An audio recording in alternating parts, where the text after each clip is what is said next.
Majelis Hakim yang diketuai oleh Ketut Kimiarsa menjatuhkan vonis kepada terdakwa Rohmat Bagus Apriyatna, dengan hukuman seumur hidup atau 20 tahun penjara, dalam kasus pembunuhan mahasiswi Ubaya Angelin Natania yang mayatnya dibuang di Cangar Mojokerto dengan cara dimasukkan ke dalam koper.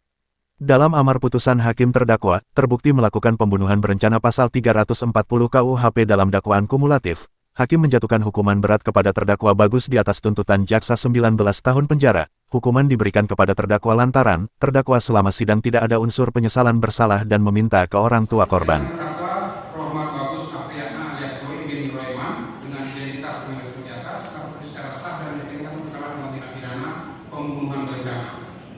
Dua, membebaskan terdakwa dari dakwaan kumulatif kedua. Tiga, menjatuhkan pidana terdakwa Rohmat Bagus Apriyatna alias Boy bin Sulaiman karena itu dengan pidana penjara selama 20 tahun.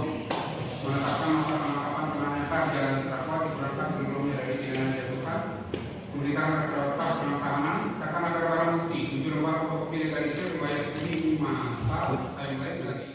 Menanggapi putusan hakim terdakwa juga jaksa penuntut umum Kejari Surabaya menerima atas putusan hakim. Sementara itu orang tua korban yang hadir dalam sidang mengaku sangat puas dengan putusan hakim sudah memberikan keadilan dengan memberikan hukuman 20 tahun penjara atau seumur hidup. Awalnya putusan ini tentu sangat bisa diterima.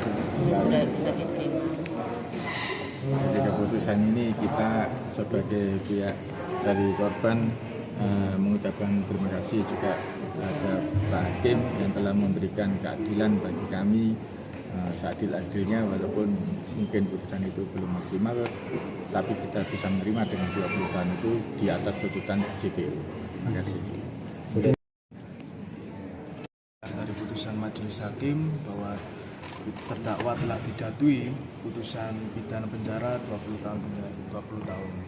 Tentu putusan ini ya tetap sebagai keluarga korban menerima putusan tersebut dan menghargai proses peradilan ini dan menghargai dari putusan yang mulia majelis hakim.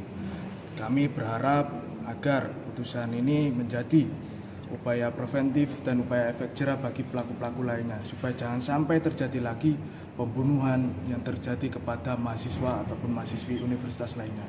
Cukup untuk pembunuhan yang dilakukan pada Angelin ini yang terakhir kalinya yang terjadi di Indonesia. Gitu. Artinya ini sesuai harapan keluarga korban ya Pak?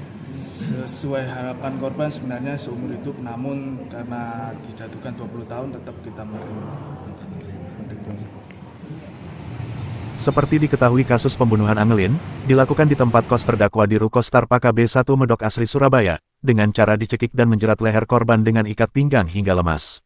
Kemudian mulut korban dibungkam dengan kaos kaki dan untuk memastikan korban benar-benar sudah meninggal korban dibekap deng bantal. Selanjutnya mayat korban dimasukkan ke dalam koper dan dibuang ke Cangar Mojokerto.